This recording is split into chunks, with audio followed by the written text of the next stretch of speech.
dois.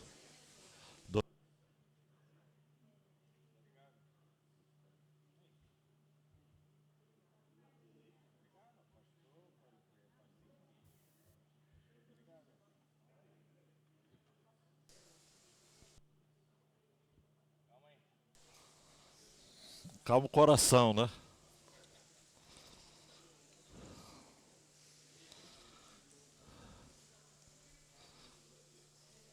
Ah, tá ligado não, né?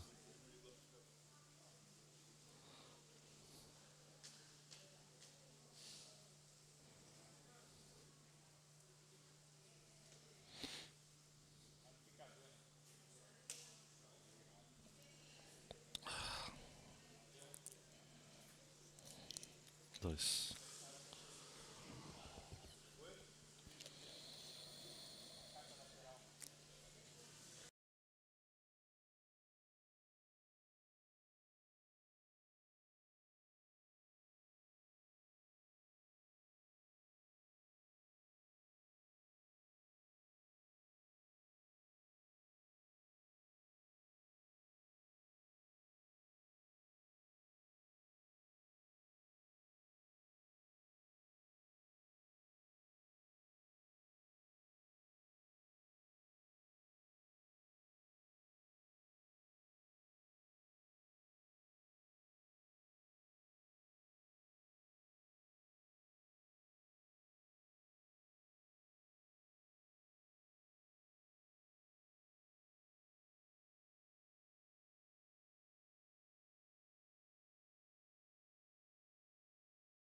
Eu que não tinha ligado aqui. Se não ligar. Bom dia, gente. Que bom que você está aqui. Se continuar assim, vai chover, tá? Mas por enquanto, não. A gente acabou envolvido em algumas questões relacionadas à chuva e os seus desafios, mas desde que seu filho não pule na piscina que tem ali, ele vai voltar limpinho para casa. Pelo menos seco, mas se ele ficar emocionado, já viu, né? A obra é sempre um desafio, a gente vai arrumando algo e no processo vai vendo outras coisas, mas está melhor do que estava, né? E vai ficar melhor do que está. Vamos agradecer, amados, agradecer pela vida, agradecer pela noite, pelo teto que cobriu você, protegeu a sua família. A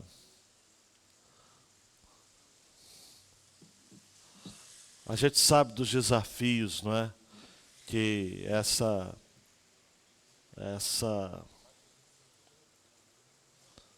alteração climática provoca, não é? Em Nova York, na sexta-feira, choveu em um dia, o que era esperado para 3 meses. Aí nem Nova York, né, que é a maior cidade do mundo, a cidade mais estruturada, suporta um dia choveu equivalente a 3 meses. No Brasil a gente tem ameaças aí de mais chuvas, ciclones no sul do país, e no Amazonas, no norte, calamidade pública devido à seca. Seca. O maior, até no próprio, uma parte até mesmo do rio Amazonas, né? E aí populações inteiras que sobrevivem do rio e no rio, né? Sobrevivem do rio e no rio, passando necessidade. Por isso que a lição de hoje sobre a dor, ela é oportuna. Cada um tem a sua dor. Há um ditado popular que diz assim, cada um sabe onde aperta o calo, né? Onde está ali aquele calo que incomoda. Se você já teve ou já tem, de repente até você é amigo íntimo de um calo, sabe que aperta o pé, incomoda. Cada um tem a sua dor. Talvez você esteja aqui e esteja dizendo, poxa vida, como eu queria que fosse diferente meu casamento, como eu queria que fosse diferente meu trabalho, a minha família no geral. Deus conhece. Vou falar uma outra coisa. Se cada um tem a sua dor, é verdade também que Deus conhece a sua dor. Ele conhece.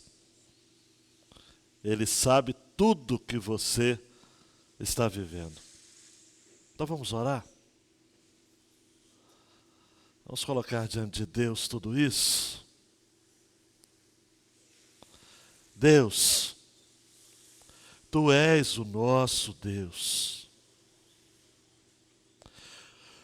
Um Deus que se fez homem na pessoa de Jesus.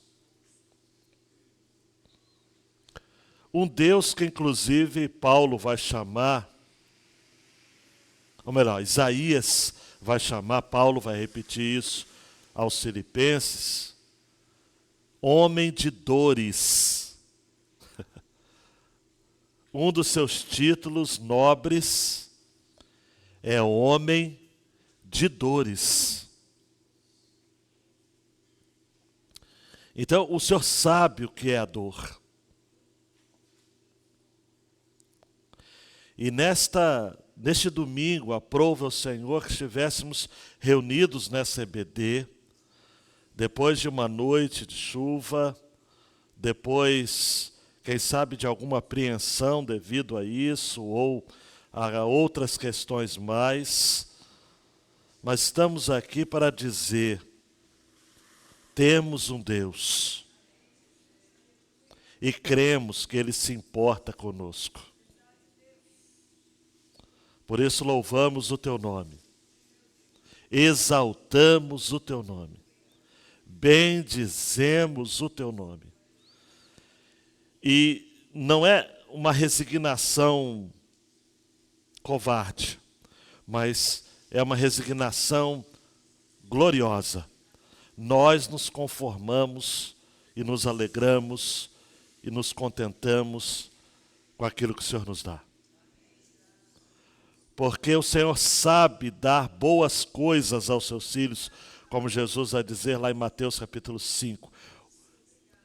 Se os vossos pais terrenos tensionam dar boas dádivas aos seus filhos, se vocês sendo maus dão boas dádivas aos vossos filhos, quanto mais o nosso Pai Celestial. Ele nos dá boas coisas. Louvamos o Teu nome, exaltamos o Teu nome. Pedimos-te que estejas conosco neste tempo, em o nome do Senhor Jesus. Amém e amém. Amém. Diga ao Senhor, Deus, obrigado que o Senhor me dá tudo de bom, né? Tudo de bom.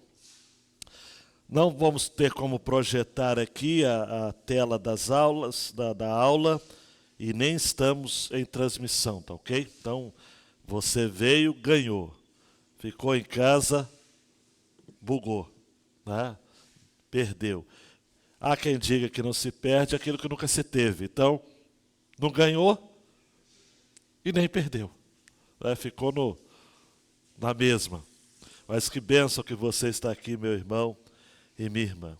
Pode parecer, queridão e queridona, uma loucura, até mesmo um contrassenso, falar de dor no contexto de santificação profunda.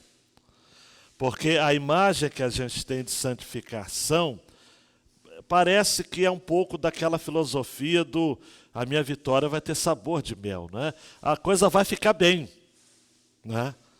Vai chegar um tempo e Deus está, alguém gosta de usar essa expressão, né? Deus não está demorando, Deus está caprichando, né? Então você fica com essa ideia que tem um pouco de verdade, Porque, gente, a pior heresia é aquela que se parece com a verdade. Porque aquela heresia que está muito na cara que está errado, não pega ninguém.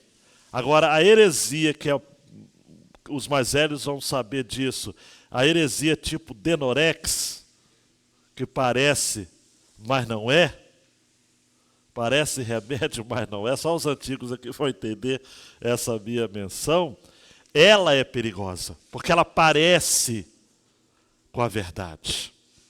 Mas, queridão, queridona, a dor tem tudo a ver com a santificação, porque nós aprendemos nas aflições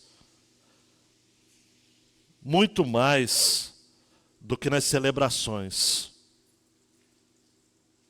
Nós aprendemos com o luto muito mais do que na festa. É bíblico, não é, gente? Só para lembrar você, mais vale estar numa casa onde há luto do que numa casa onde há festa. Porque lá se aplicam sobre a vida, se reflete sobre a vida. A festa, amados, é ostentação.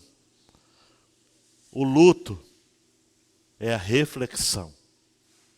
Então, Spurgeon tem uma frase também muito bonita que ele diz o seguinte: as aflições são como as pérolas que são encontradas no fundo do mar, e a gente se esquece de que, aí é um outro pensador que vai desenvolver essa frase, ostra que não sofre não produz pérola, né? Porque é um cisco, né? Uma pedrinha ou qualquer recurso que entra dentro da ostra, que ela vai incomodado com aquilo, ela produz aí determinados produtos, que eu não vou entrar em detalhes de que nome que é, e a pérola é o resultado de um incômodo que a ostra teve um dia. Então, tem propósito da sua dor. Só que nós vamos estar vendo aqui que os nossos instintos naturais remetem-nos a fugirmos da dor, a evitarmos a dor. Uma das denominações neopentecostais mais expressivas tem um slogan. E o slogan é o quê? Pare de sofrer. Pare de sofrer. E isso atrai as pessoas, porque as pessoas falam o seguinte: olha, eu já estou sofrendo tanto, então eu vou dar um basta nisso, né? Eu vou repreender o sofrimento, eu vou repreender o espírito de morte, o espírito de pobreza, o espírito de murmuração, o espírito... Aí começa a colocar os espíritos, tanto espírito que eu vou te falar, hein? Por quê? E escondido nesse entendimento, eu não vou me delongar nessa análise, está uma consciência adâmica de sempre transferir responsabilidades. Não sou eu que me irei, é o espírito da ira que me tomou. Não sou eu que menti, é o espírito de mentira que tomou conta de mim. Você entende a sutileza de se transferir responsabilidade? A mesma coisa que Adão fez, foi a mulher que tu me deste, foi a serpente. Eva falou, e a serpente olhou de um lado e para o outro e falou: ih, dancei. Né? Porque não tinha ninguém para ela culpar. Não. Quanto mais cedo você admitir que a dor existe e ela atende a um propósito muito maior do que aquilo que você está vendo. Tem gente que fala: não, pastor, a dor é porque eu comi carne de porco e passei mal. Né? Isso é o que você vê. E que nem foi carne de porco, já falei com a Débora ontem, foi a água. Né? Então eu já estou tentando falar com ela que foi a água, não foi a carne de porco. Mas pulando essa história, o que Deus quer mostrar oculto a isso? Tem um versículo da palavra de Deus que diz assim: o que se vê existe em função do que não se vê. E o invisível foi feito, ou melhor, o visível foi feito a partir do invisível. Então, há um propósito em tudo que a gente precisa entender. E hoje a gente vai estar conversando daqui a pouco, sobre a universalidade da dor. O autor chega a dizer o seguinte: a dor não é uma ilha na nossa vida. A dor é o oceano. A ilha são os momentos bons que você passa. Sabe aqueles momentos sem dor, sem provação, Juliana? É uma ilha.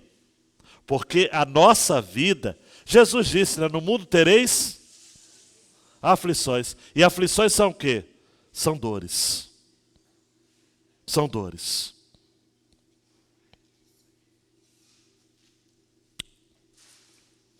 Há algum tempo atrás, gente, infelizmente, alguém chegou para mim e falou: pastor, eu não tenho condições mais de congregar. Eu falei: por quê? Porque Deus é injusto. Porque se eu sigo a Ele tem que dar tudo de bom para mim, ué. Eu tenho que estar passando por lutas. Não, passando por bênçãos e não por lutas. Eu só tenho lutas.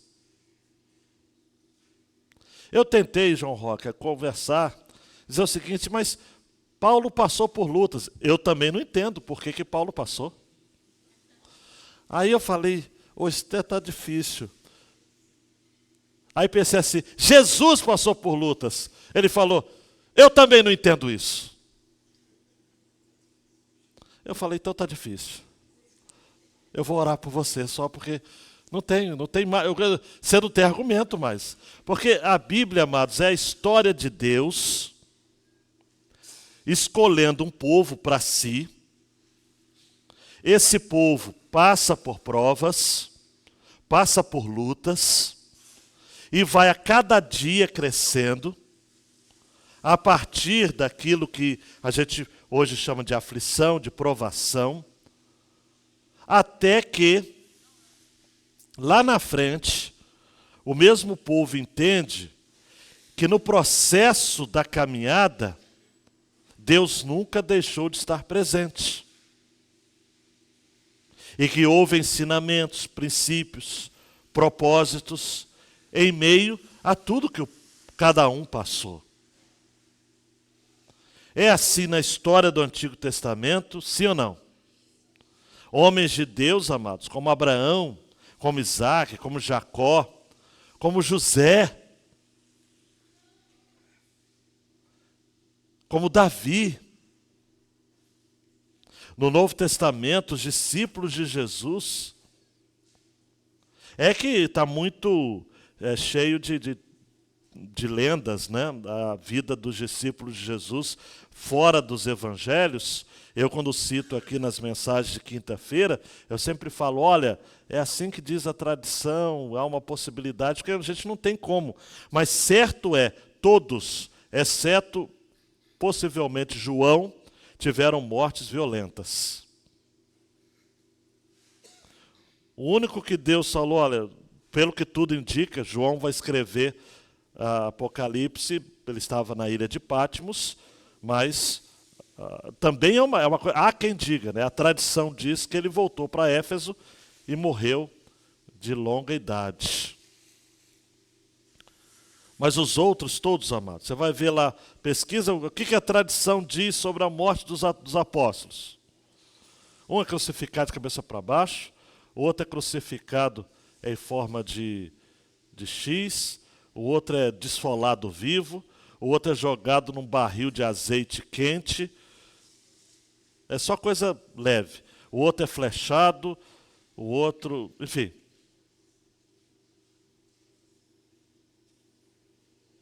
A dor faz parte, o sofrimento faz parte, o martírio faz parte. Teve um dia que eu citei para vocês há algum tempo que um irmão, não foi daqui, foi em outro lugar, disse assim: eu não acredito que seja da vontade de Deus que crente morra em acidente de carro. Falou, olha, de acordo com a morte de muitos dos santos e santas de Deus, morrer de acidente de carro é lucro ainda, hein? Nós não sabemos, amados e amadas, qual será o nosso destino, ou a forma de morte que vamos glorificar o Senhor. Mas nós sabemos que a nossa morte será lucro. Paulo fala aos Filipenses. Porque quem morre no Senhor vive. Como Jesus disse, eu sou Deus de vivos.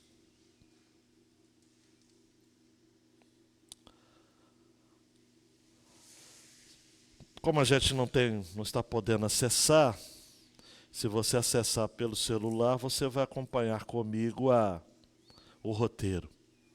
Ainda não voltou, né? Não deve voltar hoje, nem tão cedo. A minha preocupação vai ser o seguinte, vamos ver aqui, se eu vou conseguir acessar aqui.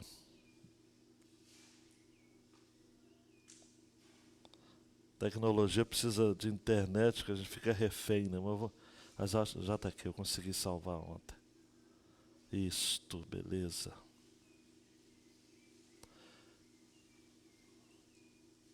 Vamos lá. Iniciar o tempo.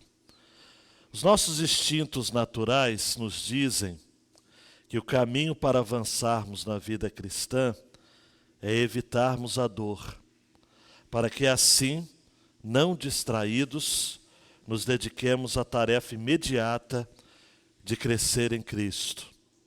Em outras palavras, queridão e queridona, é instinto humano fugir da dor. E é isso que nos preserva também, né? Por exemplo, você pega num objeto quente, qual o instinto natural? É tirar, não é? Uma pessoa, se você não tivesse esse instinto, né, queimasse você, por exemplo, até uma enfermidade que já foi bastante erradicada, mas ainda temos, é a antiga lepra, hoje é chamada de hanseníase. A hanseníase nada mais é do que a insensibilidade para com a dor. A pessoa que tem essa enfermidade, ainda existe. Antigamente no Brasil se tinha comunidades de pessoas com hanseníase. Elas eram como no tempo bíblico mesmo, não, até como guardadas as devidas proporções, né? Mas eles eram isolados em comunidades e tinham que viver ali, né? Popularmente eram chamados de leprosários, né? No Brasil, nós tivemos alguns exemplos de pessoas que foram colocadas nesses locais. Mas o que caracteriza quem é portador da hanseníase? Ela coloca a mão, por exemplo, no fogo e ela não sente dor. Ela se corta e ela não sente dor. E aquilo vai... A maioria das pessoas que tem essa enfermidade, elas ficam sem os dedos das mãos, sem o nariz, ficam completamente seguradas. Então, ser insensível à dor é uma doença. É algo ruim. Mas muitos, na intenção de evitar a dor, entende que sentir dor, ser provado, ser afligido, é totalmente diferente, ou é o contraste de crescer espiritualmente. Então, se eu estou sofrendo, eu não estou crescendo espiritualmente. É aquela máxima perversa de alguns líderes neopentecostais que fala o seguinte: você está curado. E aí volta a doença. Aí o infeliz diz assim: faltou fé. Aí você está falando, pastor, isso é uma barbaridade. Existe. Só decreta a vitória. E quando não acontece? Recentemente, na cidade de Brasília, a família recusou a sepultar uma pessoa da família.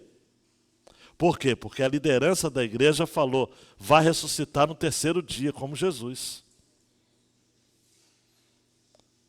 E aí a família, não vai sepultar de jeito nenhum. E é aquela situação toda, terceiro dia, quarto dia.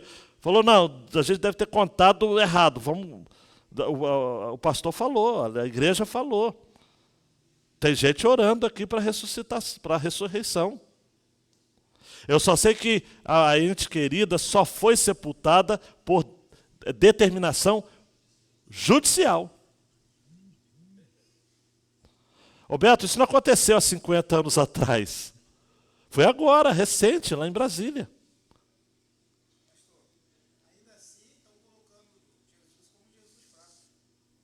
Não, e aí o que acontece? A grande questão é o seguinte: de todo modo, o erro alcança as seguintes consequências. A liderança da igreja às vezes usa de astúcia, igual teologia do Chapolin Colorado, não contava com a minha astúcia. Então diz assim: ressuscitou, só que espiritualmente. É uma astúcia. A família fica frustrada e muitos se decepcionam com a fé. E se decepcionam com toda a fé. Aí você vai e tenta conversar com essa pessoa, ela já está vacinada contra o evangelho. Eu não sei se você já teve, não precisa dar o seu testemunho, mas só sinalizar, se você já conversou com uma pessoa decepcionada com o evangelho por conta de uma promessa não atendida. Só levanta a mãozinha assim que eu vou entender.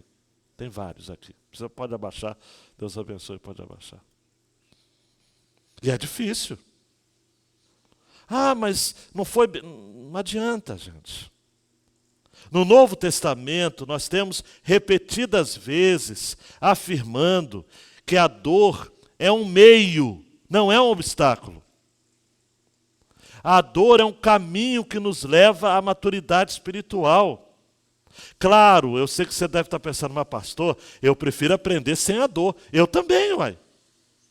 Mas e se eu falar que o Edmilson, meu amigo, só vai aprender determinadas coisas pela dor? Não vai aprender na bonança. Então a dor é um caminho. A dor é um meio. A angústia, o desapontamento, a futilidade que nos afligem são blocos edificadores do nosso crescimento. Vá lá em Romanos capítulo 8, versículo 7, por exemplo.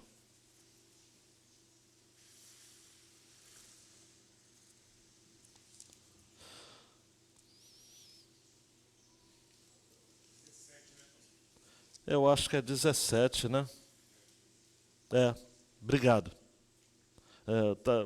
Erro de digitação. Leia o 17. Leia o 16 e o 17, que aí fica melhor ainda. Pode ler. O próprio Espírito confirma ao nosso espírito que somos filhos de Deus. E se somos filhos, somos também herdeiros. Herdeiros de Deus e co-herdeiros com Cristo. Se com Ele sofremos, para que também com Ele sejamos glorificados. Oi, amor. Se com Ele sofremos, para que também com Ele sejamos glorificados. Gente, nós estamos citando apenas um texto. Spurgeon disse certa feita: como eu vou esperar uma coroa de ouro nesta vida em que o meu Senhor teve uma coroa de espinhos? Que tipo você acha, né? Você é melhor do que o próprio Jesus? É muita bondade, né? Então, você vai crescendo a partir da dor, por quê? Porque o Espírito de Deus testifica com o seu Espírito que você é filho, e por ser filho, você é herdeiro, e por ser herdeiro de Deus, você é co-herdeiro com Cristo, isto é, nós cantávamos no meu período de juventude mais nova, né? Quando eu ainda estou no meu período da juventude, tudo que Jesus conquistou na cruz é direito nosso. Lembra disso, Alexandre? É nossa herança. Alexandre também era garotão nesse tempo. Sem barba branca, era mais bonitão, né? Então, direito nosso, é nossa herança. É claro que na juventude a gente canta e pensa somente em coisas boas, né? A gente não tem tanta experiência de vida, mas a partir do momento que a gente vai tendo experiências na vida, uma canção dessas nos remete, de fato, a uma plenitude de reflexões que somente a história da nossa vida pode dar vazão, né? Eu passei por tudo isso. Eu tive de passar por tudo isso para eu crescer, para eu ser quem eu sou hoje. Um dia eu li alguém escrevendo que Deus não desperdiça uma dor, com base naquele texto de Apocalipse que diz que ele tem guardado em odres de ouro as lágrimas dos seus santos. Conhece esse texto? Está lá em Apocalipse. O endereço, se o Helder estivesse aqui, eu ia falar: Helder, procura aí, né? Mas está lá, odres de ouro, Deus conservando as nossas lágrimas. Você já parou para pensar? Deus olha lá, Leônidas, e fala o seguinte: essa lágrima foi por conta dessa dor. Ele sabe. Para a gente, lágrima é lágrima. Tudo está ali junto e misturado. Mas Deus conhece cada fase da nossa vida. Por quê? Porque Ele esteve conosco. Ele esteve conosco. Ele não nos abandonou. Em nenhum momento. Nós conhecemos mais profundamente Cristo quando compartilhamos os seus sofrimentos. Um outro irmão ou irmã, leia Filipenses 3:10, e o outro irmão ou irmã, Hebreus 12:11. Quem está com Filipenses 3:10, pode ler.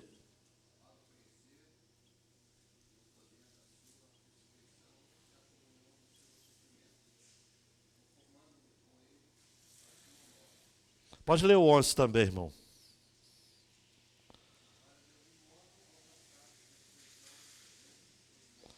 Preste atenção nesse texto de Paulo aqui, olha. Paulo está dizendo: o que eu quero? O que eu quero é conhecer Cristo e o poder da ressurreição. Agora, como que o crente conhece Cristo e o poder da ressurreição? Tomando parte nos sofrimentos de Cristo. E se tornando como Ele na morte. Porque é uma inferência lógica. O que eu vou estar falando é um beabá lógico. Para ressuscitar tem que morrer, né? Tem gente que quer... Ô Márcia, e a filosofia da Aninha, né? Domingo.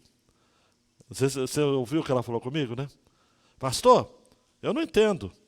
O pessoal quer ir para o céu, mas não quer morrer? Falei: Aninha, é por aí. Está aí. Gostei da sacada, né? Para conhecer o poder da ressurreição, tem que tomar parte nos sofrimentos de Cristo, se tornar como Ele na morte. Aí Paulo usa uma expressão para que, de algum modo, alcançar a ressurreição dentre os mortos. Porque é aquilo que eu disse no domingo, na mensagem, não é? Todos vamos ressuscitar, segundo Daniel, uns para a vida eterna e outros para a morte eterna. Deus vai ressuscitar só para punir os ímpios. E vai ressuscitar para abençoar os justos. Olhe para mim, queridão e queridona. Não vou responder, mas o que para você responder, significa tomar parte nos sofrimentos de Cristo? O que para você significa isso? O que de experiências com o Senhor você tem, através de leituras, que lhe dão realmente essa clareza do que é sofrer como Cristo sofreu? Eu sou entusiasta da série The Chosen, já falei com vocês, mas a grande preocupação, eu sempre tenho que fazer um contraponto, né? O dia uma pessoa ali falou um dos episódios do The Chosen, e ele contou como se tivesse na Bíblia o episódio. É como diz na Bíblia, pastor. E Mateus chegou para Jesus e disse isso. Não está na Bíblia, está na série. Né? O perigo de séries que são a The Chosen, realmente, de todas as obras que eu já assisti, não assisti tantas, mas as que eu assisti, ela é a que se aproxima. Mas é uma obra ficcional, fictícia. Tem que ter um enredo. O enredo precisa casar. Então, por exemplo, no episódio que eu mais gosto, que é o de Nicodemos, encontrando-se com Jesus, Nicodemos pede para Maria Madalena marcar uma hora com Jesus. Isso não está na Bíblia. Hã?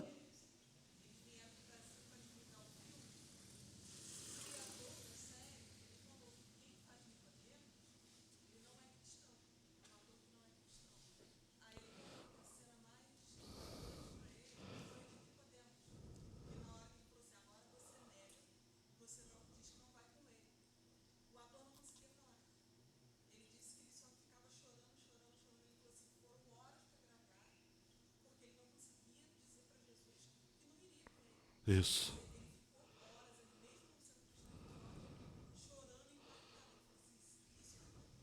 Agora você vê, Márcia, mesmo sendo uma obra ficcional, isso mexe com as pessoas.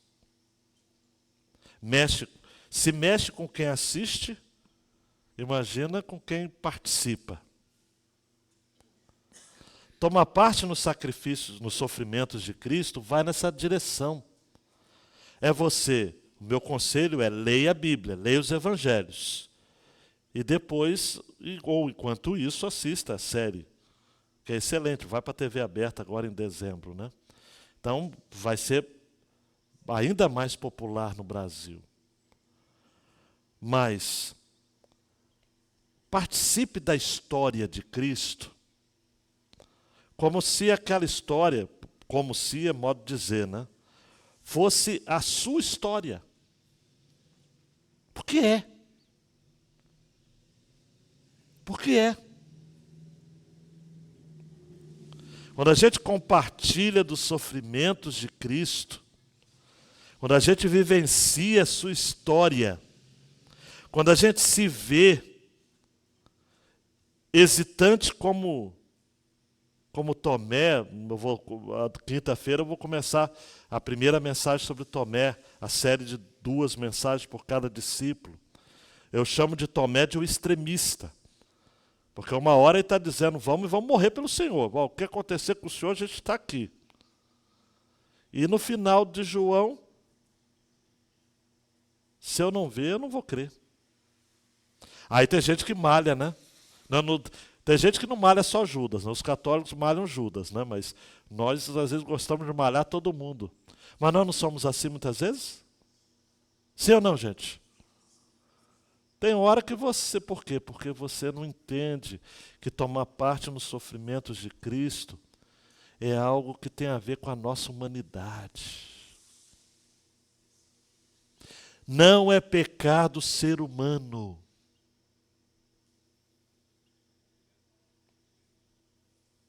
Não é pecado ser humano. Porque Jesus se tornou humano. E ele era um homem sem pecado. Não é pecado ser humano. Ser, vez por outra, inconstante nas emoções. Não é? Homens e mulheres têm as suas questões, não é? E quem é casado aqui já teve essas conversas. Nós, os homens, aqueles momentos em que a gente erra por tentar entender por que as mulheres alteram tanto de sentimentos, né? Não entenda não, viu? Acompanha junto, diz que está junto, dá um abraço, ama, ajuda, dá apoio, porque tentar entender essa mudança, só o Senhor. Nós somos inconstantes. Quem está com Hebreus 12, 11? Vá ler em voz alta. Ou o pessoal ficou tão...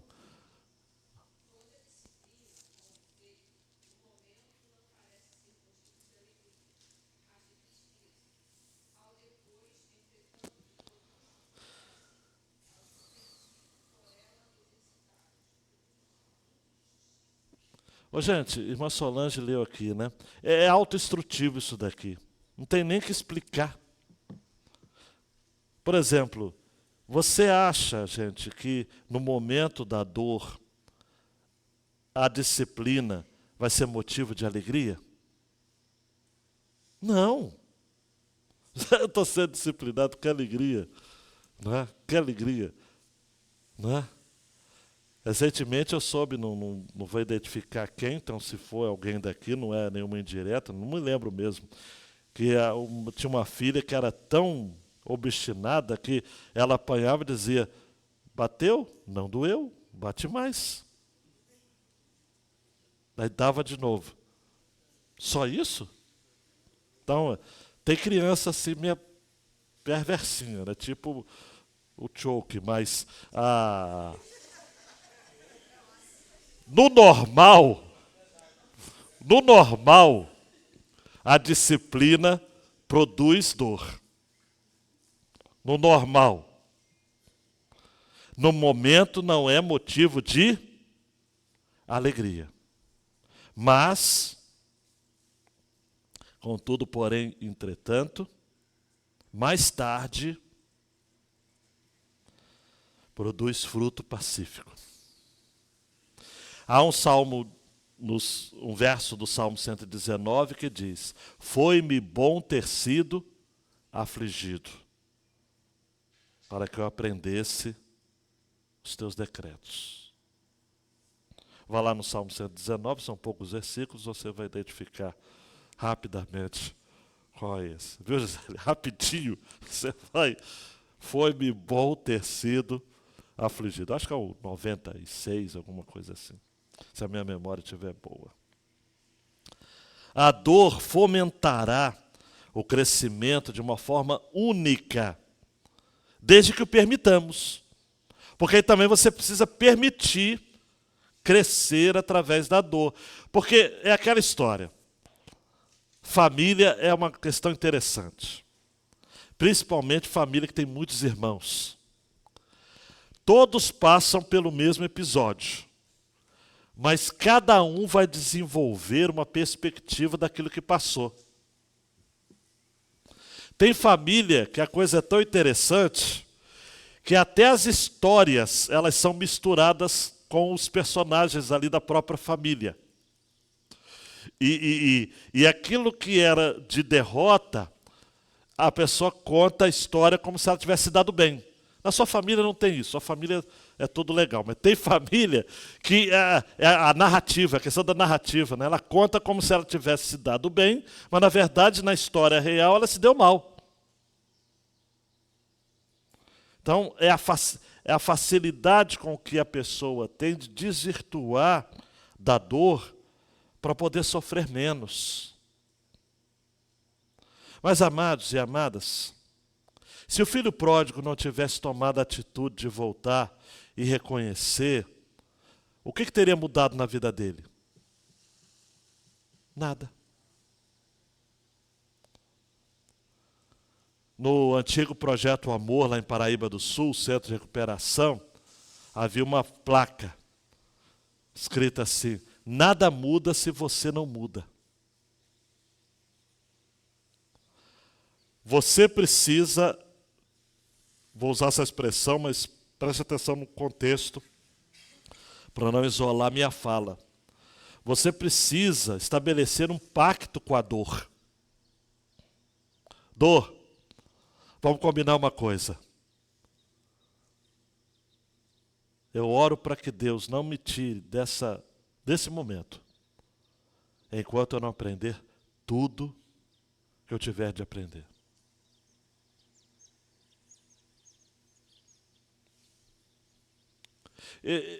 Aí você fala, mas pastor, fazer pacto com a dor? Ó, Jó não diz que fez um pacto com os olhos para que ele não caísse na sedução de olhar para uma mulher de maneira impura? Fiz um pacto com os meus olhos? Fazer um pacto com a dor não é ter a dor como um bichinho de estimação, um amigo, um amante. Mas é ter a dor como sendo um elemento que vai lhe aproximar mais de Deus. É aquela canção que foi a canção mais cantada no Brasil nos anos 90, não é? Minhas aflições não são maiores do que o meu Deus, e não vão me impedir de caminhar. Foi a canção mais cantada no Brasil nos anos 90. E que representava essa verdade específica. Existe a universalidade da dor, amados. A dor é universal. A dor, ela é universal. Um esclarecimento que a gente precisa fazer nesse exato momento é de que todos nós experimentamos dor. Todos nós. Todo mundo tem uma história de dor para contar. Você não precisa ter estado como o Job internado, ou como a Laodiceia com a sua questão de enfermidade, fibromialgia, não é? Que é uma dor constante. Então pode não ser casos assim, mas alguma dor você tem uma preocupação, você tem uma dor com o filho que está afastado. Esse negócio de família é complicado. Por exemplo, eu soube agora que a minha mãe me visitou que eu perdi um primo por conta do tráfico. Lá na minha cidade, uma cidade tranquila, eu não sei por que existem essas coisas, né? Que é Itaguaí. Não sei por que existem essas coisas, mas existe. Não é? A dor de perder um filho. Não é? A dor de estar desempregado. A dor de estar subempregado. Você entende o que é subemprego, né?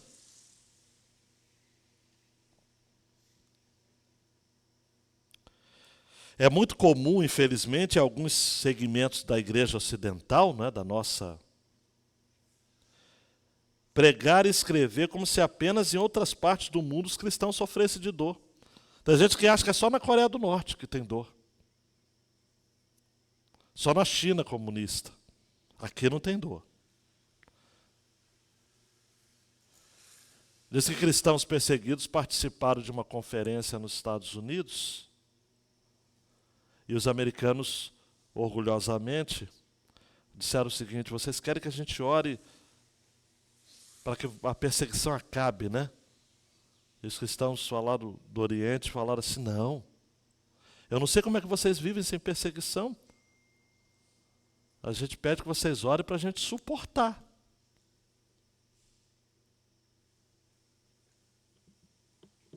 Suportar.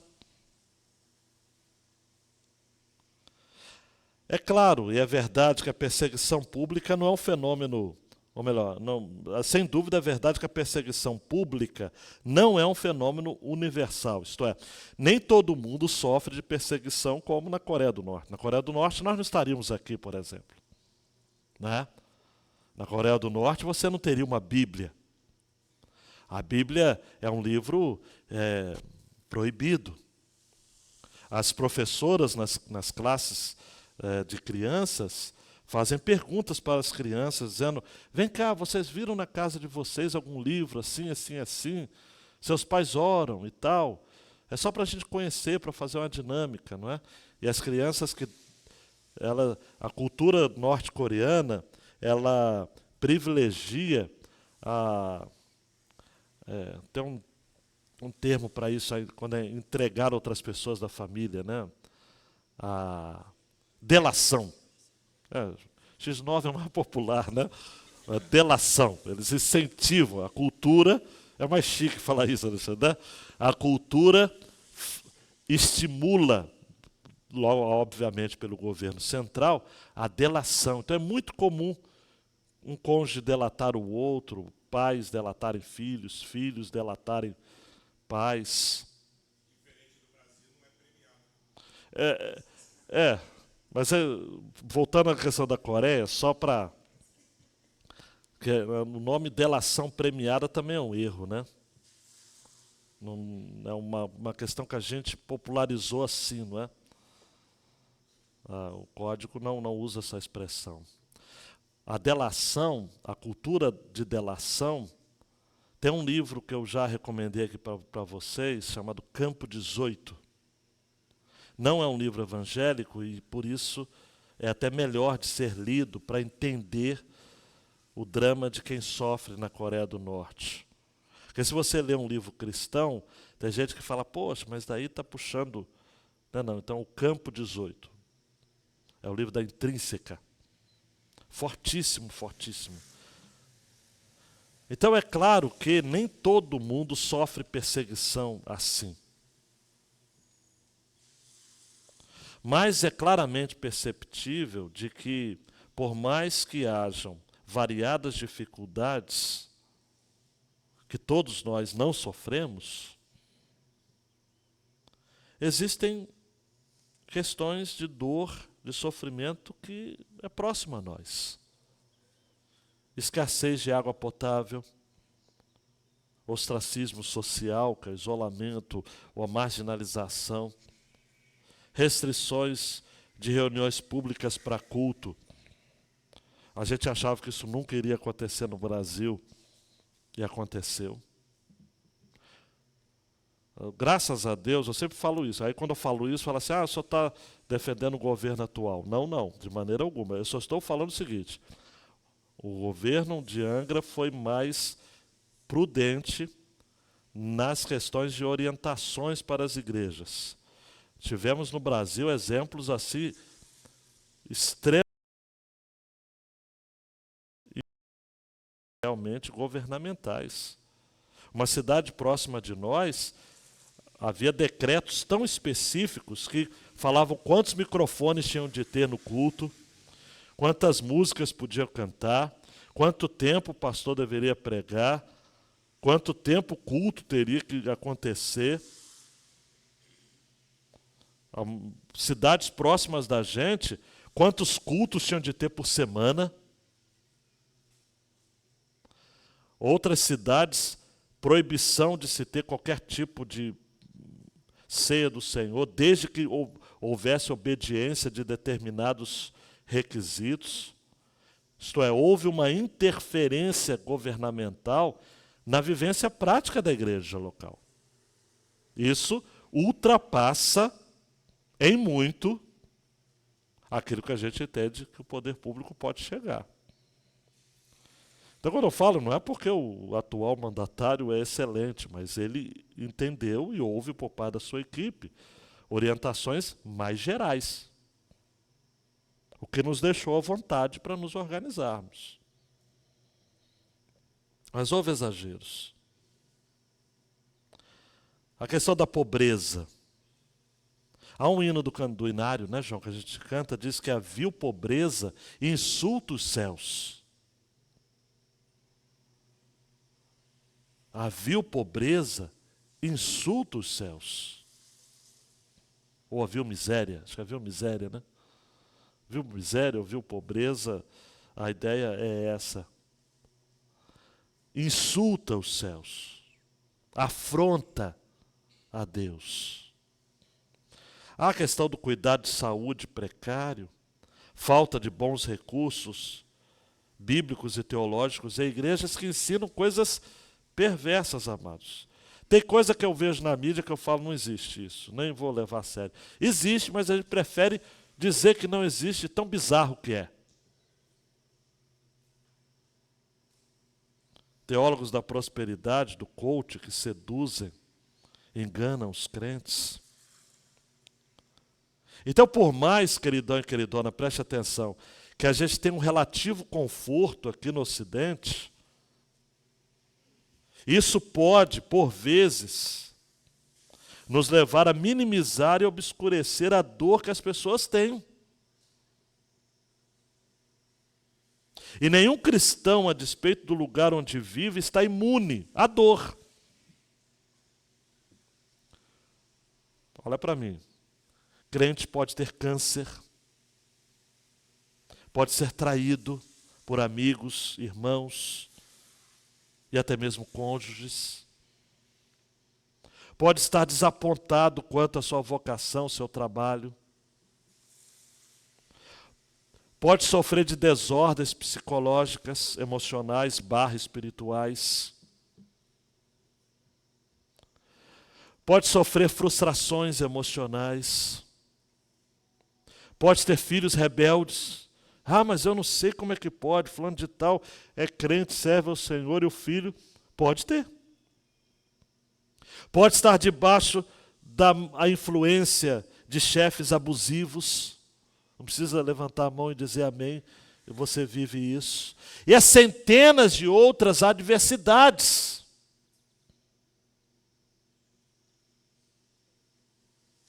Não dá. Recente não, porque a cabeça das pessoas começaram a mudar. Mas quando, alguns anos atrás, era muito incomum, e sempre foi doloroso, mas era mais incomum, e as pessoas não sabiam lidar muito com isso, com o nascimento de crianças que tivessem algum tipo de deficiência.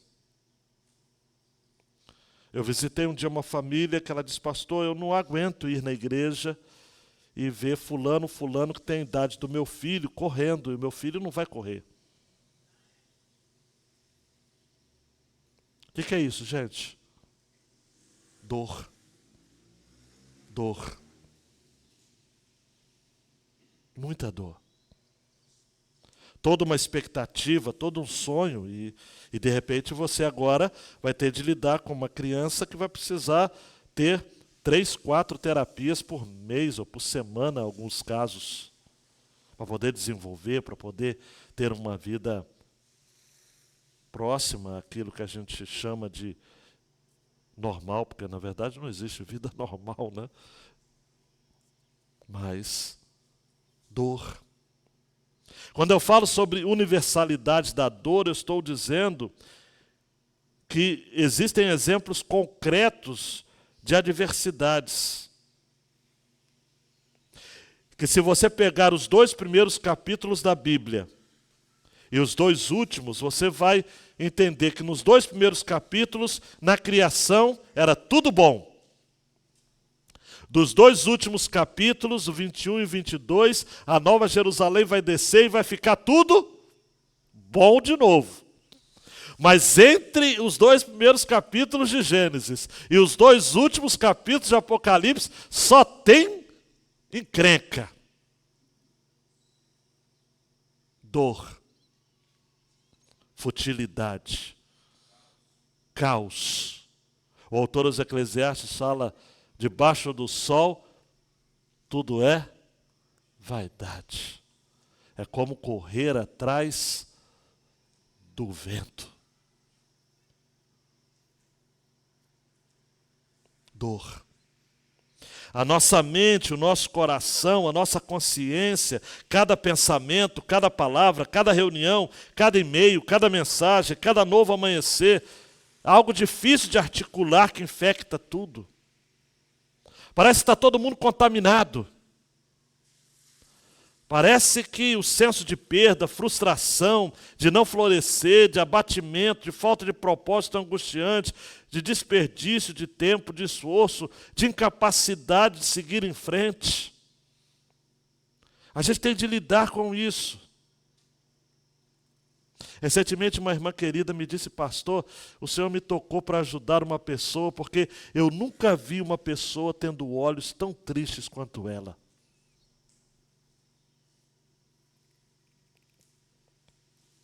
E Deus falou comigo, vai lá e dá um abraço nela. E na hora eu não fui. Mas depois eu precisei procurá-la, eu precisei fazer contato, porque olhos tristes, dor. A Bíblia fala, vai lá, Romanos 8:20.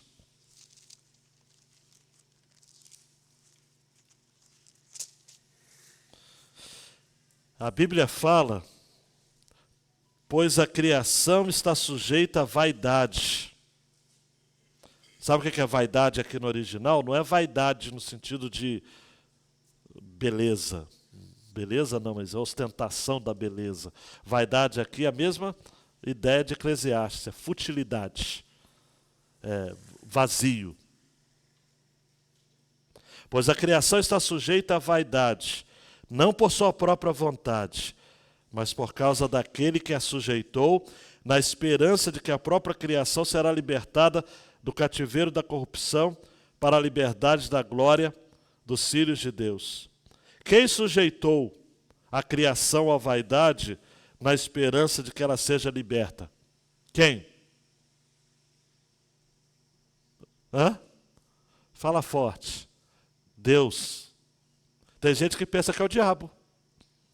Tem gente que lê esse texto e fala, o diabo sujeitou. Não. Foi Deus. Em última análise, a vida que você leva, olha só, hein? Aí que você vai coçar a cabeça se ainda tiver cabelo aí. Ou coça o cucuruco mesmo. Foi Deus que sujeitou o mundo à futilidade, prevendo que no futuro ela seria libertada do cativeiro da corrupção. Foi Deus que te enviou essa dor.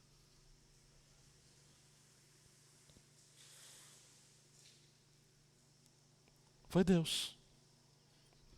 Foi de Deus. É que a gente usa essa expressão, é de Deus, hein? A gente usa essa expressão com coisas boas, né? É de Deus, hein? Mas usa para dor também. É de Deus, hein? É de Deus.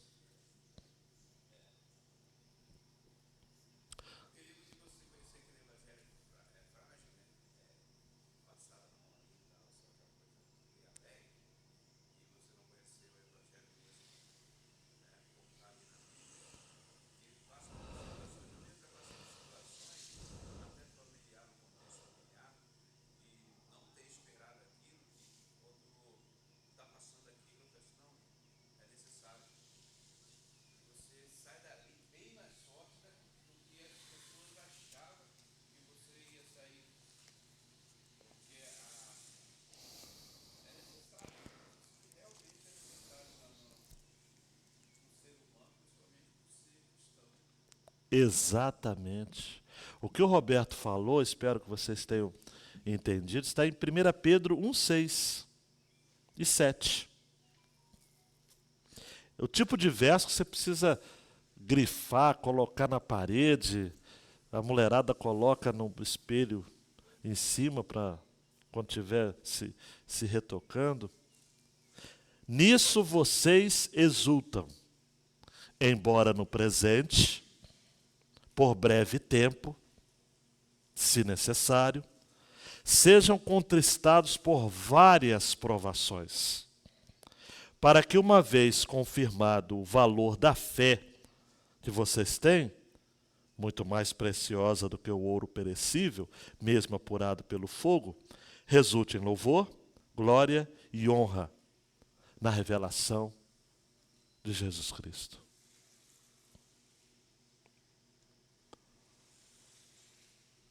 Tem coisas que são necessárias. É necessário. E se é necessário, vamos passar. É bom. Vai ficar bom. Vai cooperar. O Metiolite, nem tem mais o Metiolite, Roberto. O Metiolite hoje não arde, mas não arde mais não, pô. Aí não tem graça. O negócio dos outros, né? Dos outros é bom arder. Romanos 8, 28, 22. Diz o quê? Romanos 8, 22. Alguém que já experimentou o Metiolite antigo, que ardia na ferida, pode ler. Romanos 8, 22.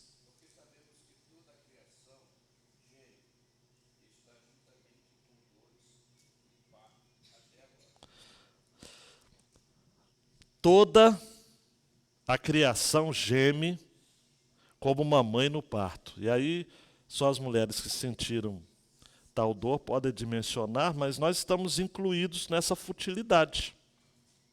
Não é? Aí ele usou um exemplo aqui que é mais para os homens. Né? Nós somos como um belo carro que tenta chegar do ponto A ao ponto B, mas o motor e partes interiores sob o capuz estão totalmente emporcalhados. A gente não funciona bem. Né? Tem gente que é como um carro que tem alguma coisa ali dentro que não está bem. Miséria, trevas, angústia, remorso, vergonha, lamento, afetam tudo o que dizemos e pensamos.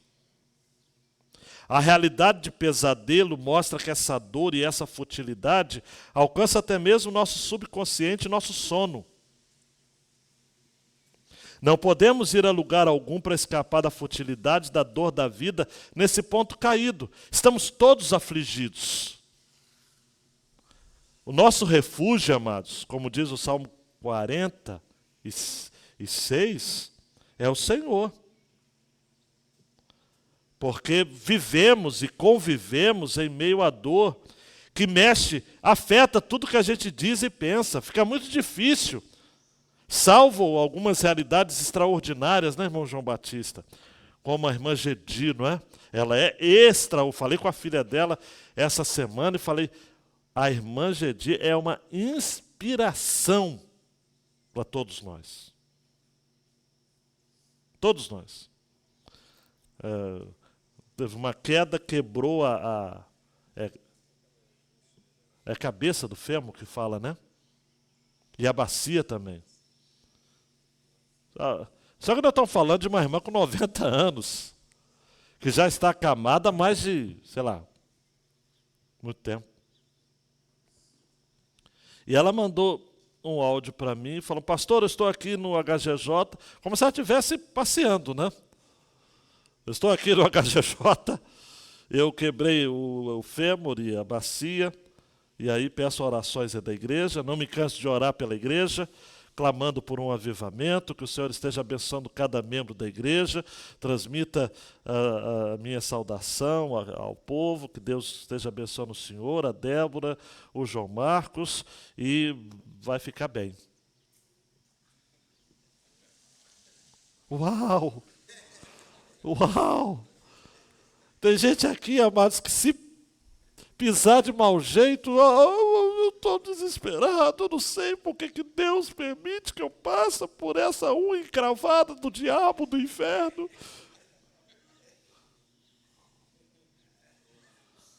Meu Deus, gente, para! Para! como diz aquela música do pentecostal, Deus conhece o que você está passando. Sim, sabe.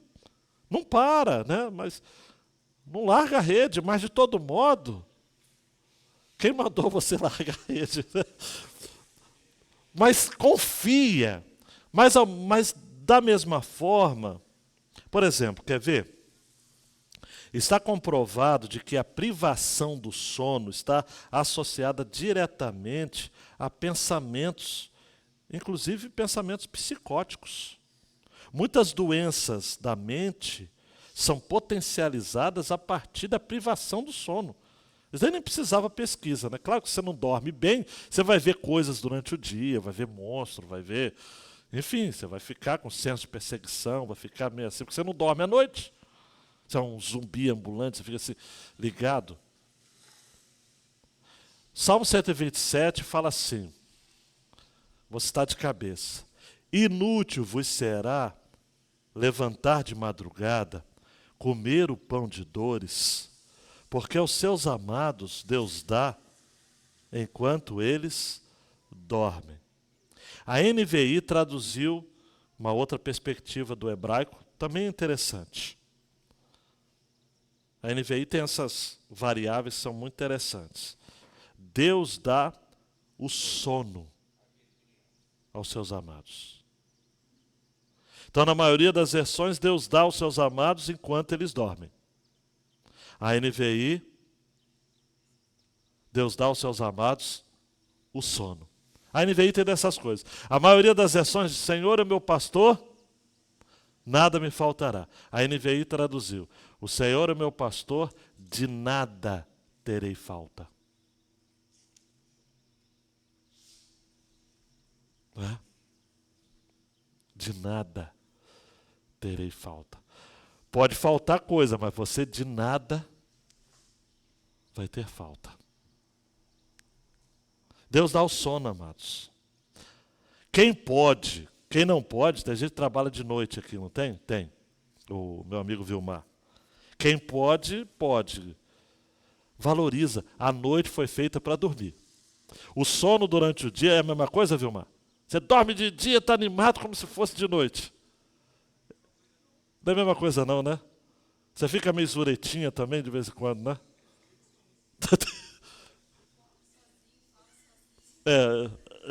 A Camila vai denunciar mais ainda. A Camila ela é violenta. Não estou instigando a briga a exposição do casal, não, mas ela fica, porque o sono não é a mesma coisa. Deus dá aos seus amados o sono. Eu não vou dizer que Deus dorme de noite, porque o Salmo 121 fala que ele não dorme nem cochila. Mas é interessante como Deus, na criação, ele criou o dia. O governo do sol. E criou a noite. O governo da lua. O Salmo 91 fala sobre o terror da noite, não é? A febre da noite. Porque a dor é potencializada na noite. Porque a noite foi feita para descansar. Então nós estamos programados para descansar. Deus nos programou para descansar à noite. Caminhando para o final, para os crentes a dor é diferente. Uau! Por quê? Porque nós sabemos e sentimos que Deus não criou um mundo em que havia dor. As coisas não deveriam ser assim. Por isso que Paulo conecta o gemido com as primícias do Espírito. Nem sempre foi assim. Aquela fala de Deus a respeito do divórcio não foi assim desde o princípio. Lá em Mateus, Jesus vai falar isso, Mateus 19, Marcos 10. Moisés permitiu dar carta de divórcio, mas não foi assim desde o princípio. Deus não criou assim. Tudo aquilo que a gente está vivendo hoje, a gente olha e fala o seguinte, não foi assim desde o princípio. Não. Nós, os crentes, Nós somos ressuscitados espiritualmente, nascemos de novo. Mas ainda não fomos ressuscitados fisicamente. Por isso que a gente ainda tem essa carcaça aqui. Por isso que a gente tem essa coisa que dói as costas, o Elinho de vez em quando, ai, minhas costas, porque ele não foi ressuscitado fisicamente ainda. Nasceu de novo, por dentro ele está novo. Mas por fora, deixa para lá, né, Elinho? Vai estar melhorando. Essa dissonância acentua a nossa consciência de que a nossa pequena existência caída, ela é imperfeita. Toda cultura suporta diariamente as sutilidades da vida nesse mundo caído. Até aquele senso premonitório de total absurdo que permeia a vida e nos envolve em novo desespero a cada nova manhã. Não sei se você entendeu essa coisa de senso premonitório do total absurdo. Às vezes que você acorda dizendo o seguinte, caramba, eu estou sentindo um aperto, eu acho que vai acontecer alguma coisa ruim comigo hoje. E quase sempre acontece. E a explicação para isso, não tem explicação. Não tem.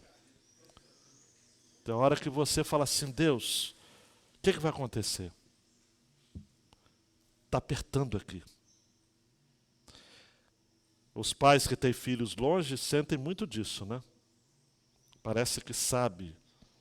Não sei, é o que eu falei, não tem explicação. Às vezes é um irmão, alguém que a gente ama. A dor não é uma ilha na nossa vida. É o oceano. Desapontamento, decepção é o palco que toda vida se desdobra. Não é uma aberração ocasional numa vida confortável e tranquila. Olhe para mim, você não tem uma vida confortável e vez por outra tem momentos de dor. Você tem uma vida de dor e às vezes você tem momentos confortáveis. Coloca isso na sua cabecinha.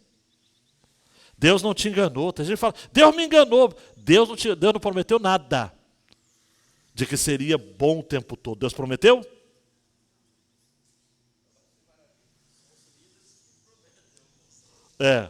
Mas Deus não prometeu. O bloco crucial que edifica o nosso crescimento na graça é uma abertura humilde ao recebimento da amargura da vida como caminho amoroso de Deus para nos tirar da miséria do ego e nos levar à maturidade espiritual profunda. Por meio da dor, Deus está nos chamando para cima. A gente precisa entender, amados, que as dores são mensageiros de Deus para o nosso bem, embora a intenção de Satanás seja nos afligir. Não vou ler aqui, não vai dar tempo, mas 2 Coríntios 12, quando Paulo fala do espinho na carne, ele fala, é um mensageiro da parte de Deus. Ele usa essa expressão. Estão comigo? 2 Coríntios 12, mensageiro de Satanás, né? Foi-me posto o espinho na carne, mensageiro de Satanás para me sotear. Mas aí ele pede ao Senhor para afastar desse espinho. Foi enviado por Satanás. Mas Deus diz, a minha graça é o que basta para você. Então, se Deus é o Deus do diabo também, esse mensageiro de Satanás ele pensava na queda de Paulo. Deus que está acima de Satanás usou aquele espinho dizendo, é para você ser aperfeiçoado na minha graça. Então, em última análise, foi Deus que enviou o espinho. Mandou Satanás colocar. Satanás, coloca um espinho no Paulo. E aí Paulo interpreta assim, foi o mensageiro de Satanás, para que eu não me orgulhasse. Estão comigo? Para que eu não me exaltasse.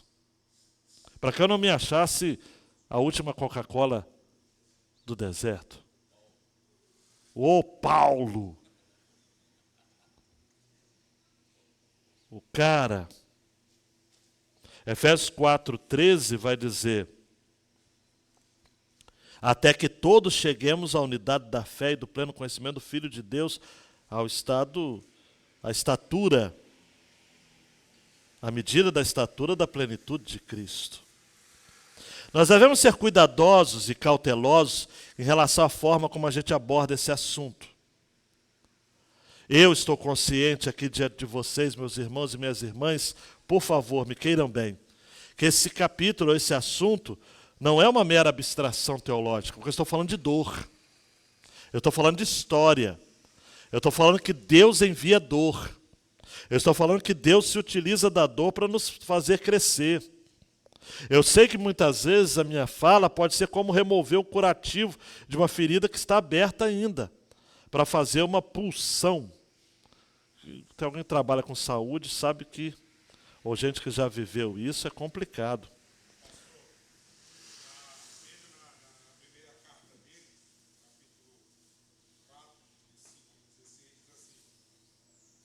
Mas se sofrer como cristão, não se envergonhe. Pelo contrário, glorifica a Deus por causa disso. Glorifica a Deus. No sofrimento, nós somos chamados a glorificarmos a Deus. Hã? Sofrer por Cristo. Não é um sofrimento por causa de sermos errados, né? A primeira coisa a ser feita com aqueles que experimentam uma dor... Vamos imaginar, olhe para mim, por favor. Você está com alguém que está sofrendo uma dor. Aí, o que você deve fazer? Eu vou dar um livro sobre a dor para ela. Na maioria das vezes não ajuda.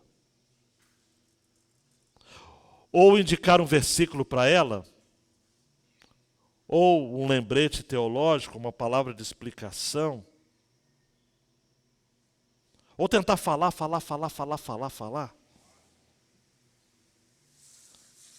Elas não precisam que encaremos e falemos sem parar. Nós estamos falando de alguém que está numa dor prostrada.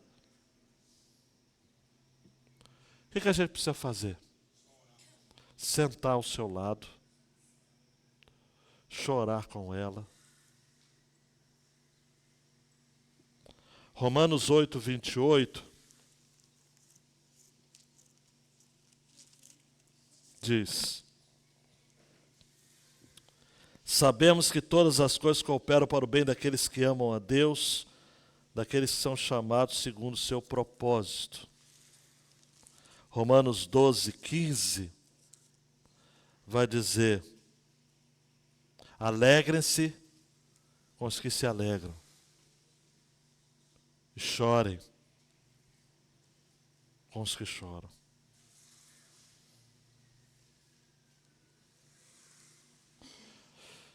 Existem momentos em que nós precisamos, vou trabalhar essa frase primeira na mente para... Existem momentos que a gente precisa ser o Evangelho antes de falar do Evangelho.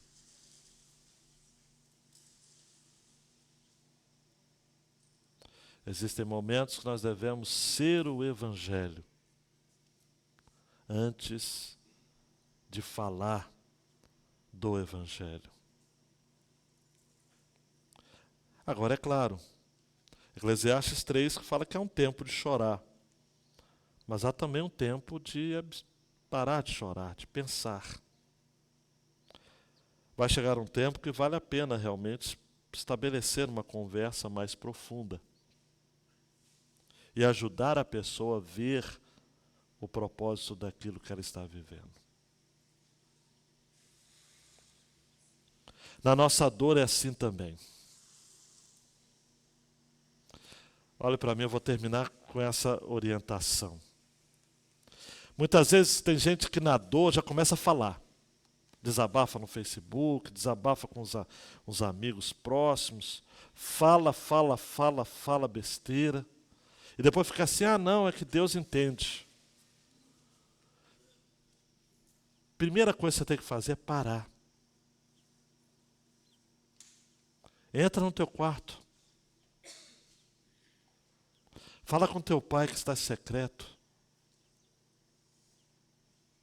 Tenta ouvir a voz dele. Tenta processar em meio às lágrimas aquilo que você está vivendo. Depois de algum tempo, aí sim, se nesse propósito, se nesse processo você ainda não se achou, procure alguém experimentado, alguém maduro espiritualmente. Não faça como Roboão, filho de Salomão, que procurou o conselho dos jovens e dos anciãos. E depois seguiu o conselho de quem? Dos jovens. Procure alguém que já passou pelo que você passou. Caminhe com alguém. E em todo esse tempo, leia a Bíblia mesmo que você não esteja entendendo nada. Porque a Bíblia é um livro de Deus, tão de Deus, que mesmo naquilo que você não está entendendo, no momento, está sendo armazenado aqui e aqui. E chega um momento que o texto brota. E você fala, poxa, mas eu nem lembro se eu li isso. Lê um dia. Só que no dia que você leu, você não tinha tido essa percepção. Por quê? Porque você precisou da bendita dor para poder ouvir e receber de Deus aquilo que você precisava. Essa lição só está começando, gente. É um capítulo brilhante. Aprove a Deus que nem transmissão tivesse para só vocês aqui partilharem e a gente pudesse ser mais até mesmo mais à vontade quanto a isso. Vamos persistir em oração. Antes de orarmos, amor, você tem algum recado? Não, está tudo tranquilo, né? Pega um folderzinho para mim, por favor. Parece que não é folder, é uma... filipeta. Você vai falar da ficha, né? Falar da ficha de alistamento, irmãos, do acampamento, né? A gente já está fazendo, estamos precisando que você se aliste, coloque aqui a sua área de serviço, né? Precisamos principalmente de monitores para ficar com as crianças, né? O acampamento vai acontecer logo depois da feira missionária. E também para o acampamento, a partir de segunda-feira que vem, às 6h30, nós vamos ter o Kids se preparando para dançar no acampamento. O Kids é o nosso ministério de meninas que dançam, né? Então vai ser a partir de 5 aninhos até 10 aninhos, tá? Se você tem uma menininha que você quer que ela aprenda a dançar para o acampamento, segunda-feira agora a tia Vitória vai estar ensaiando com eles. Tá bom? 6h30. Muito bem. Aprender a dançar para o acampamento, porque essa turma já dança pra caramba, né? Mas vamos lá. A feira missionária, amados, você recebeu o folder, se não, esse Felipeta vai estar podendo receber. No sábado teremos noite de massas a partir das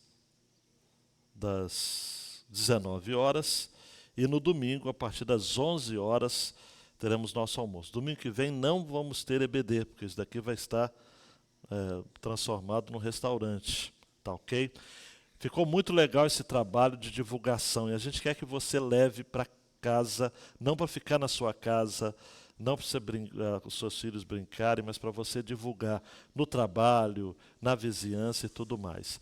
Deixei aqui com a Gisele, em cima da mesa, pegue com ela, ela vai estar perguntando qual a quantidade, porque para deixar à vontade, um pega muito, outro pega pouco, enfim, vamos tentar administrar, por mais que a gente tenha 2.500 desses, né?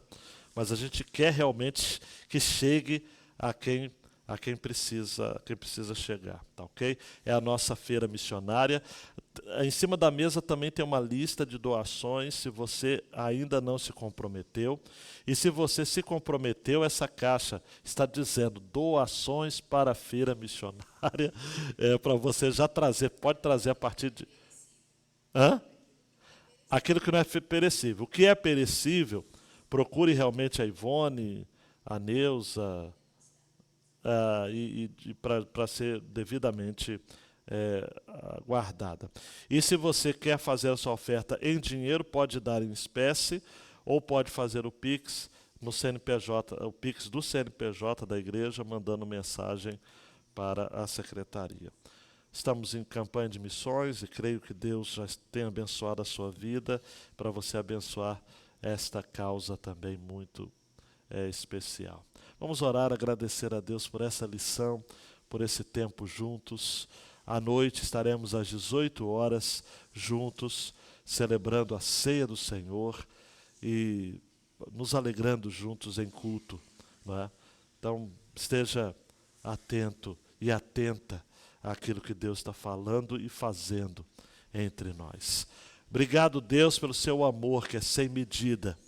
Obrigado pela sua graça que nos assiste de modo incrível. Obrigado porque o Senhor não despreza a nossa dor. Obrigado porque o Senhor nos assiste em nossa dor. Obrigado porque não estamos sozinhos. A sua boa mão está sempre conosco. O Senhor nos assiste, nos guarda, nos protege, age em nosso favor. Te louvamos, ó Deus. Te exaltamos, ó Deus, por cada momento, por cada luta que travamos, por cada dor que o Senhor permite que sintamos. Porque em todas elas há um propósito. E o seu propósito é o melhor para nós. Em o nome do Senhor Jesus. Amém. Amém. Deus abençoe, amados. Bom domingo para todos. Bom almoço, tá? E à noite estaremos juntos.